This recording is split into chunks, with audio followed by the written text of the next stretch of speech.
Bonjour, j'espère que tout va bien. On se retrouve aujourd'hui pour le bilan mensuel de mes investissements sur les plateformes de peer-to-peer. Donc le bilan du mois d'octobre 2024. Comme d'habitude, j'ai classé toutes les plateformes sur lesquelles j'investis de celle qui aura le moins bien performé à celle qui aura le mieux performé. Donc on va voir un peu dans le tableau comment ça fonctionne. Donc là, on voit classement 20e. Donc 20e, c'est la plateforme qui aura le moins bien performé. Et ensuite, tout en haut, on aura à la première place celle qui aura le mieux performé pour le mois d'octobre 2024.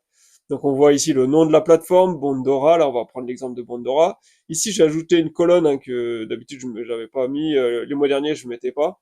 Donc flat tax, là, ça permet de savoir sur chacune des plateformes si la flat tax est prélevée ou non. Donc ça peut être intéressant, je pense, pour certaines personnes qui veulent investir sur des plateformes qui ne prélèvent pas, par exemple, la flat tax, hein, ça peut être un critère. Donc total investi, donc là c'est le montant que j'ai en tout d'investi sur chacune des plateformes. Donc zéro là pour Bondora, j'ai tout désinvesti depuis quelques mois. Donc évolution du total en pourcentage, donc par rapport au mois dernier, combien il y a de capital en plus ou en moins sur chacune des plateformes. Donc là j'ai laissé en noir sur Bondora puisque le mois dernier je n'avais pas d'argent non plus d'investi. Gain, donc il est à zéro sur Bondora, donc là c'est le gain cumulé sur toute la période, tout le mois, donc tout le mois d'octobre. Donc là j'en ai pas sur Bondora puisque j'ai rien investi. Évolution du gain en pourcentage, donc évolution par rapport au mois dernier. Donc forcément il est également à zéro sur Bondora, hein, évolution en pourcentage. Performance, donc la performance c'est le gain cumulé là du mois d'octobre 2024, calculé par rapport au montant total que j'avais investi le mois dernier.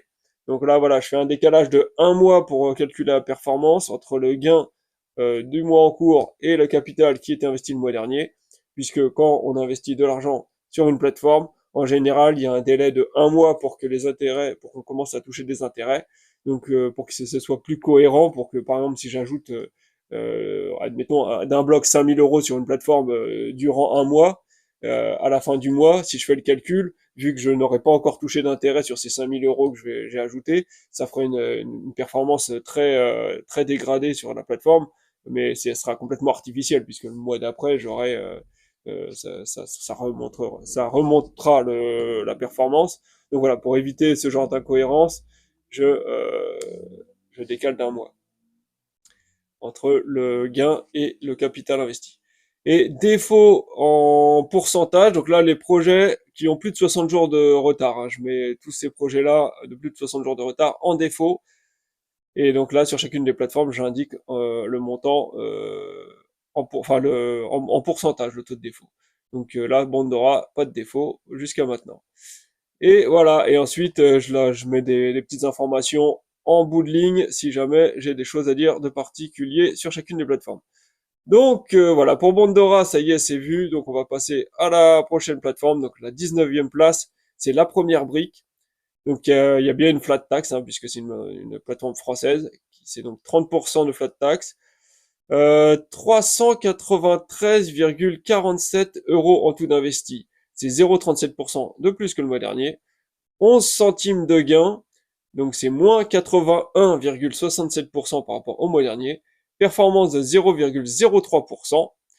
Pas de défaut pour le moment, mais beaucoup de retard, hein. Par contre, beaucoup de projets sont, pour ceux qui veulent investir sur la première brique, hein, vous savez, on reçoit un email qui indique qu'il faut faire un choix, il faut voter, tous les investisseurs de chaque projet doivent voter. Est-ce que, souvent entre deux choix, soit grosso modo pour faire simple, hein, c'est soit on met en défaut l'emprunteur, hein, parce que voilà, il est plus dans la capacité de rembourser dans les délais, le délai initial. Donc soit on l'oblige quand même à rembourser dans ce délai-là et donc du coup on va le mettre en défaut, soit on accepte de lui donner un délai supplémentaire, souvent en échange de quelques les petits bonus supplémentaires, enfin un peu de performance supplémentaire, des petites choses comme ça. Mais enfin bref, voilà, mais sur beaucoup de projets ça se décale comme ça. Donc justement, j'ai eu beaucoup de retours souvent, enfin beaucoup. De temps en temps, j'ai des commentaires qui disent oui, la première week, on peut pas comparer avec les autres plateformes parce que c'est pas les mêmes. échéances, c'est enfin tout à la fin du projet qu'on est payé, donc forcément chaque mois la performance elle va pas forcément être superbe. Donc ce que j'ai fait là, ça fait 2 ans que j'ai investi sur la première brique. Donc j'ai fait le calcul, j'ai dit ok bon bah vous voulez on va vérifier, on va favoriser la première brique, donc je vais accumuler tous les gains que j'ai fait sur la première brique depuis le début, tous les intérêts que j'ai gagnés. Je vais les comparer avec mon capital que j'ai actuellement investi sur la première brique. Donc là, c'est largement en la faveur de la première brique, hein, puisque j'ai désinvesti entre-temps. Donc là, le gain total que j'ai fait, c'est avec un plus gros montant que ce qui est investi ici. Mais admettons, je mets tout au plus favorable pour la première brique. Donc là, j'ai pris le gain total que je fais sur la première brique depuis 2 ans. J'ai reçu 30,36 € d'intérêt. 393,47, donc ça c'est mon capital total investi à l'heure actuelle. Donc moins que ce que j'ai eu pendant un moment. Donc fois 100 pour avoir le pourcentage, et ça fait la performance de 7,72% sur 2 ans, pardon, je bégaye. 7,72%. Donc sur 2 ans de voilà, la performance sur 2 ans. Soit 0,32%. Donc voilà, je divise cette performance par 24 pour faire par mois, et ça fait 0,32% par mois de performance. Voilà. Après, chacun en conclut ce qu'il veut.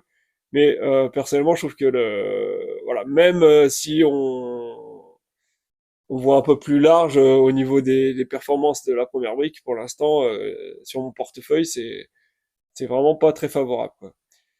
Ensuite, 18e place, Estate Guru, donc pas de prélèvement à la source. 2157 € en tout d'investi, c'est 10,37% de plus que le mois dernier.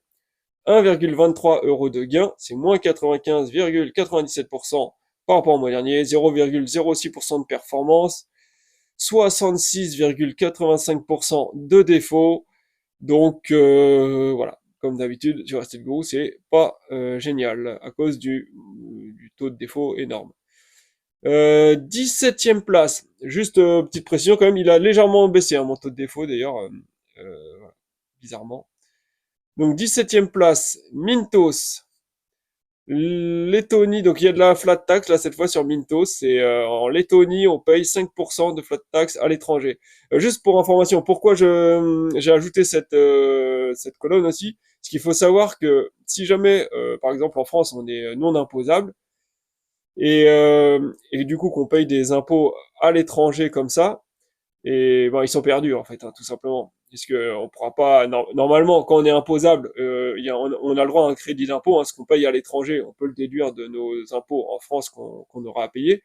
Mais si on paye pas d'impôt en France, bah, ce qu'on paye à l'étranger, c'est perdu, hein. Donc vous êtes imposé, alors qu'en France vous ne le serez pas, vous ne le seriez pas. Donc c'est pour ça que je pense que c'est bien de préciser, parce que par exemple pour ceux qui sont pas non imposables, ils ont pas d'intérêt à investir sur les plateformes voilà, qui prennent la flat tax à l'étranger. En France, c'est pas grave, vous pouvez récupérer ensuite en crédit. Oui, non, en France, je veux dire, vous serez remboursé des impôts que vous avez été prélevés en France. Mais ce qui a été prélevé à l'étranger, c'est cuit, quoi. Après, vous pouvez demander une dérogation pour ne pas être prélevé à la source dans ces plateformes étrangères. Mais franchement, c'est une démarche, c'est assez, c'est contraignant, hein, franchement, et surtout si vous investissez sur plusieurs plateformes, il faut demander à votre service des impôts un document comme quoi vous êtes non imposable en France. Puis ensuite, il faut remplir un document spécifique de chacune des plateformes, puis renvoyer tout ça à chacune des plateformes, etc. Enfin, je sais pas, j'ai déjà un peu fait les démarches la première année là pour tester, mais j'ai abandonné. Les dérogations, c'est chiant, franchement. Donc voilà, c'est pour information, pour ceux qui, dans certains cas, voilà, ça peut ne pas être favorable du tout d'avoir une flat tax. Donc ensuite, donc Minto 5471 € en tout d'investi, c'est moins 1,88% par rapport au mois dernier. Gain de 15,41 €, c'est moins, on va dire 12% par rapport au mois dernier pour arrondir. 0,28% de performance et 51,65% de défaut. Alors là, c'est Minto, ça a augmenté, hein, le taux de défaut. Et là, regardez, je vais aller un peu plus loin, j'ai mis une petite note. Il y a une nouvelle société de prêt qui est en défaut sur Mintos. Alors jusqu'à maintenant, je disais que pour ceux qui avaient investi après la guerre en Ukraine, sur Mintos, c'était plutôt safe, hein. Il y avait, ils avaient refait un peu de, ils avaient un peu sécurisé un peu mieux tout ça. Enfin, c'est ce que je pensais. Ils avaient mieux sélectionné leur société de prêt et tout ça. Et là, non, il y a une société de prêt qui est qui est arrivée après la guerre en Ukraine, il me semble, si je dis pas de bêtises. Euh, et là maintenant, c'est une planète 42 qui vient de l'Afrique du Sud. Et voilà. Et maintenant, elle est en défaut, donc donc à nouveau, ça recommence sur Mintos. On accumule des défauts, même après le Covid, après la guerre en Ukraine, après je ne sais quoi d'autre. Donc là, j'ai mis c'est tout le tableau là de toutes les sociétés de prêt qui ont des défauts sur lesquels j'ai des défauts sur Mintos. Donc ça, c'est les défauts long terme, parce qu'il y a aussi une liste des défauts qui seront réglés rapidement. Donc là, on voit donc tout cela avec ce drapeau-là, c'est les sociétés de prêt russes, hein. Donc là, ça fait deux piges, hein, 2 ans, 3 ans, je sais même plus où on en est où là, ouais, un truc comme ça, bref. Là, ça fait 2 ans que ça dure, que c'est bloqué, avec quasiment pas de remboursement. Donc tout celle-ci, celle-là, alors le pire c'est celle-là, Vicu, là, avec 2207 euros qui sont bloqués, 0% de remboursé. Là, c'est le taux de remboursement euh, qu'ils estiment chez Mintos. Donc voilà, sur ce montant-là, ils estiment que j'ai une chance de récupérer entre 50 et 75%. Mais ça c'est normalement c'est la date à laquelle ils pensent pouvoir récupérer cette somme. Donc là, ils le savent même pas. Et on voit que c'est en litige, donc ils sont en litige avec Vicu, qui a une plateforme une plateforme de peer-to-peer, hein, Vicu, hein, c'est une plateforme sur laquelle on peut investir. Donc, je vous dis pas que ça fout les boules un peu de se dire que l'autre elle est encore en fonctionnement comme ça, elle continue de prélever de récupérer des sommes à des investisseurs, alors qu'en fait elle doit des millions d'euros à plein d'autres. Bon, bref. Donc là encore celle-ci en Russie, et donc c'est celle-là qui est en Afrique du Sud. Et bon, moi ça va, c'est un petit montant. Alors je sais pas si je vais avoir d'autres prêts en défaut qui vont s'ajouter après. J'avoue que j'ai même pas osé regarder. Euh, alors ils estiment que je vais récupérer entre 0 et 100%. Donc ils ont pour l'instant aucune idée de ce qui va être possible de récupérer chez eux. Et ils estiment la date entre 2024 et 2027. Bon, je pense que 2024, on peut toujours rêver. Et donc on voit que c'est en négociation là voilà, pour voir comment récupérer cet argent. Ici en Ukraine, bon là c'est une petite somme, mais c'est encore, ils savent toujours pas non plus ce qu'on va pouvoir récupérer. Wouhou, c'est en Turquie. Alors là, à cause de la livre turque qui s'est trop dévaluée par rapport à l'euro, donc la société de prêt ne voulait plus rembourser les investisseurs, ou en tout cas pas au taux, pas au taux, pas au, ouais voilà, pas au taux de l'euro actuel. Et donc, bref, ça fait que c'est en litige depuis un moment, et ils estiment qu'on va être remboursé.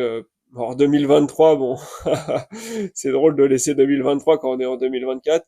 2025, je sais pas s'il faut croiser les doigts ou toucher du bois, mais j'ai l'impression que voilà, faut prendre le temps.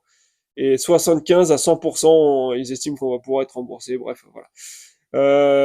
Voilà, on va pas perdre de temps, mais c'est vrai que c'est un peu la cata là sur Mintos, qu'ils aient ajouté, qu'il y ait une nouvelle société de prêt euh, qui soit partie en défaut là, c'est pas terrible. Ça me confirme que je fais bien de désinvestir au fur et à mesure là. Bref. 16e place, Lender Market, pas de flat tax, 954 euros en tout d'investi, c'est moins 5,5% par rapport au mois dernier, gain de 4 euros, moins 13,09% de gains par rapport au mois dernier, 0,40% de performance, 74,07% de défaut. Ça descend un petit peu tous les mois. Sur le Lender Market, il rembourse correctement chaque mois une petite partie de la dette des prêts qui sont en défaut. 15e place, les entrepreneurs, c'est en France, donc il y a la flat tax de 30%, 482,92 euros en tout investi, c'est moins 17,92% par rapport au mois dernier. 2,97 euros de gain, c'est 158,26% de plus que le mois dernier. 0,50% de performance, voilà, rien de spécial. Si j'ai 120 euros qui sont en défaut enfin ils sont pas en défaut, mais ils sont en retard sur les interpréteurs. Mais là, ça fait plusieurs mois déjà, donc dès qu'ils dépasseront les 6 mois, bah, ça deviendra des défauts, et là, ça sera vraiment pas une bonne nouvelle. 14e place, Twino, donc on est imposé à 5% en Lettonie de flat tax, 916 euros en tout d'investi, c'est moins 9,10% par rapport au mois dernier, 5,14 euros de gain, c'est moins 23,28% par rapport au mois dernier, 0,51% de performance, 8,16% de défaut. Donc sur Twino, ça descend un petit peu chaque mois également le taux de défaut, sur des prêts russes, hein, toujours. Donc je sais pas comment ils font pour réussir à faire des remboursements. Ou est-ce que je sais pas, c'est peut-être dû à parce que j'ai certains prêts chez Twino qui sont dans la monnaie locale, qui sont en comment on dit, bref, la monnaie russe. Et du coup, et peut-être que du coup, vu que la monnaie perd de la valeur, c'est peut-être pour ça en fait que le montant total que j'ai d'investi diminue. Donc, ce qui est pas forcément une bonne nouvelle. Je suis pas sûr, hein, j'arrive pas bien à suivre, mais je vois qu'il diminue un petit peu à chaque fois le montant du taux de défaut. Alors ensuite, 13 octobre, donc imposé en France à 30%.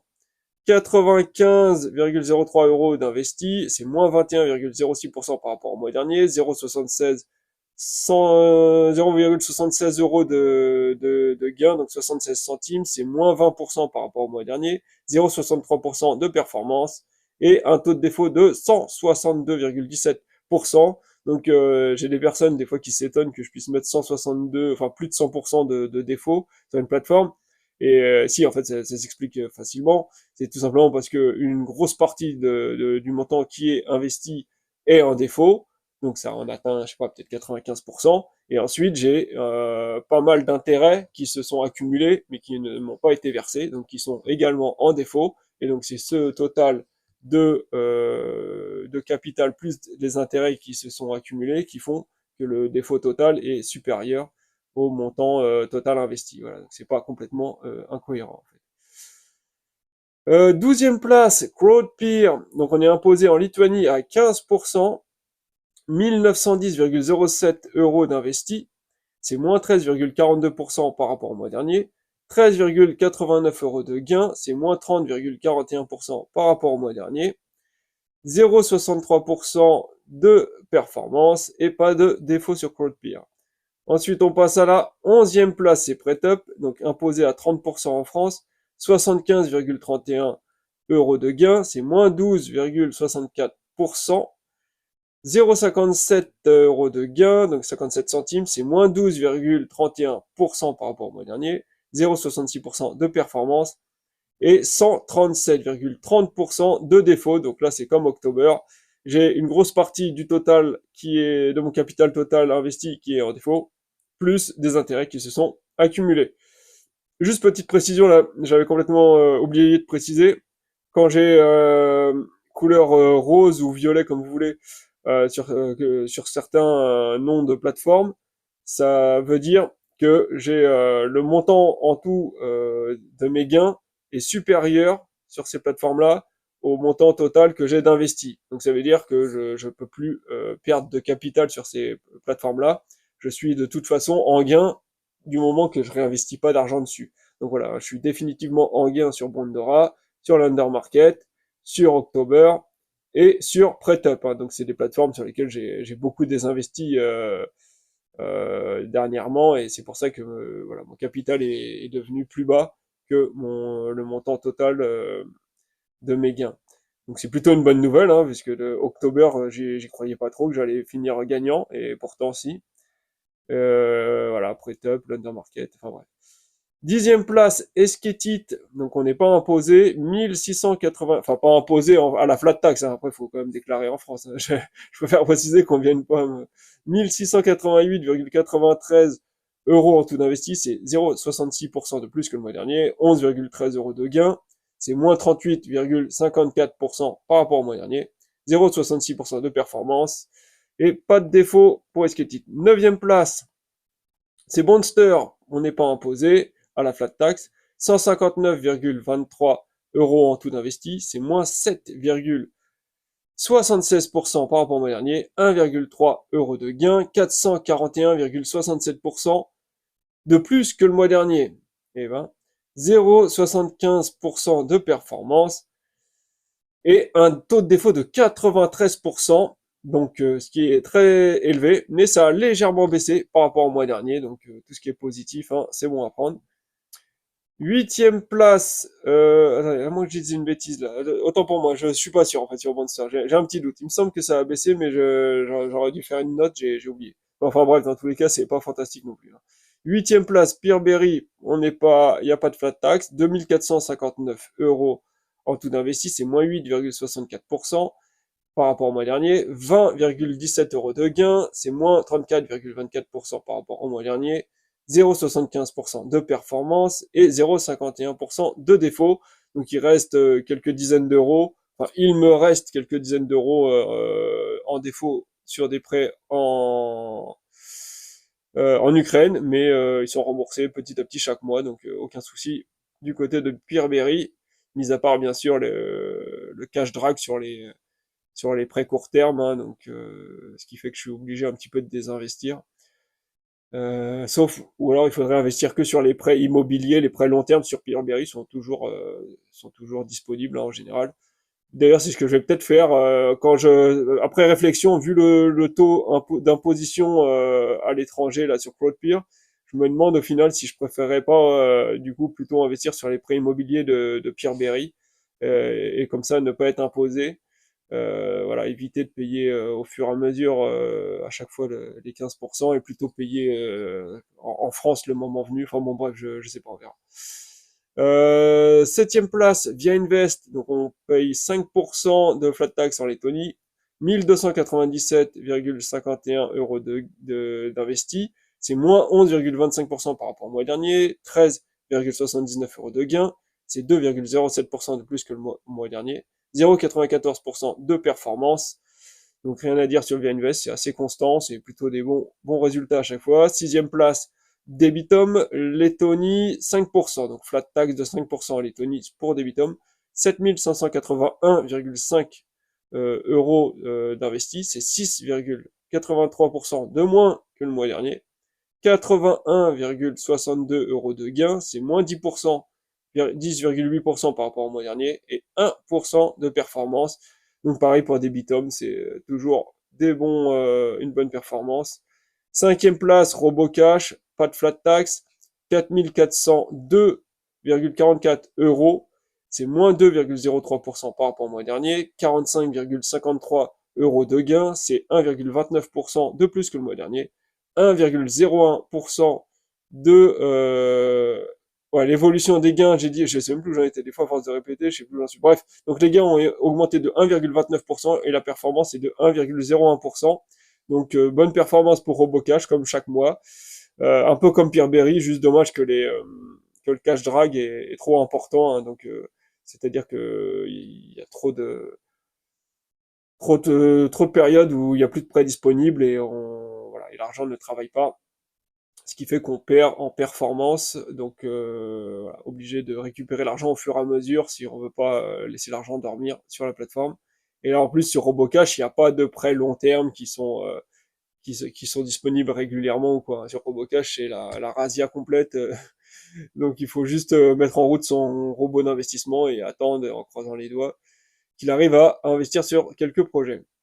4e place, bien prêté, donc imposé à 30% en France au niveau de la flat tax, 703,64 euros en tout d'investi, c'est moins 17,71% par rapport au mois dernier, 9,96 euros de gain, c'est 51,37% de plus que le mois dernier, et 1,16% de performance.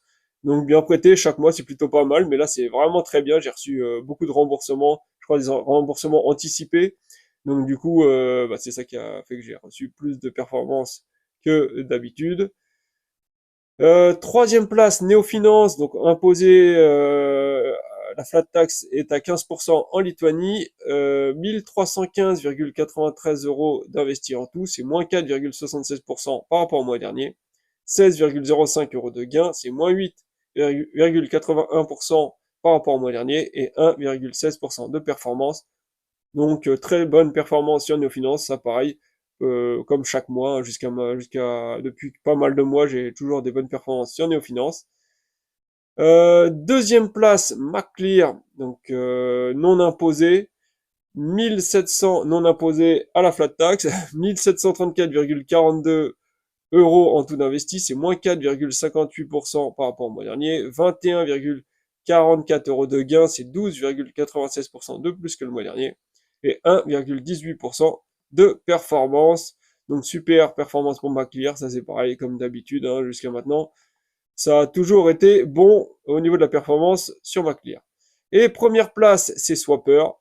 Pas de flat tax. 1020,84 euros en tout d'investi. C'est 1,87% de plus que le mois dernier. 12,06 euros de gain. C'est moins 6,66% par rapport au mois dernier. Et 1,20% de performance. Donc excellente performance pour Swapper. Et ça, Swapper, c'est pareil. C'est comme d'habitude. On a toujours quasiment chaque mois une très bonne performance. Donc là, c'est un bilan plutôt habituel. Hein. Il n'y a pas de surprise dans le top des plateformes. Top performance, c'est toujours à peu près les mêmes qu'on retrouve. Mis à part, oui, Monster, enfin là c'est pas dans le top, mais Monster qui est un petit peu plus haut que d'habitude. Et Skatit un peu plus bas peut-être que d'habitude aussi. Enfin bref, voilà. On se retrouve ensuite pour les totaux. Donc j'ai en tout 34 820,09 euros d'investis, toutes plateformes confondues. C'est moins 8,61% par rapport au mois dernier. 277,18 euros de gains en tout, toutes plateformes confondues, pour ce mois-ci, le mois d'octobre 2024. Donc c'est moins 15,26% par rapport au mois dernier. Et 0,73% de performance en tout, donc toujours pour octobre 2024. Donc c'est moyen, c'est pas, j'ai fait mieux quand même les derniers mois.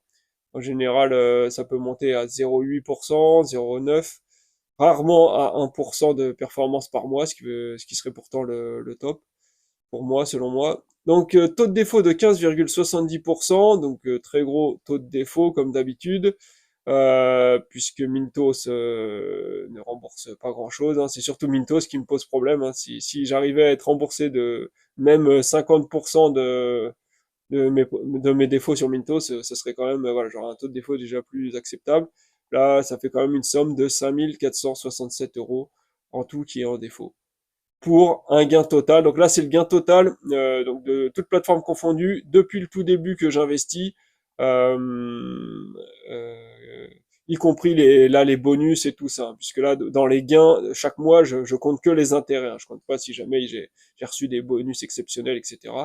Donc alors que là dans le gain total je compte vraiment tout ce que j'ai reçu sur toutes les plateformes depuis le tout début, donc tous les montants sont en brut, hein, par contre j'oublie de préciser à chaque fois, c'est hors impôt, je suis à 15 914 euros de gain depuis le tout début de mes investissements sur les plateformes de peer-to-peer.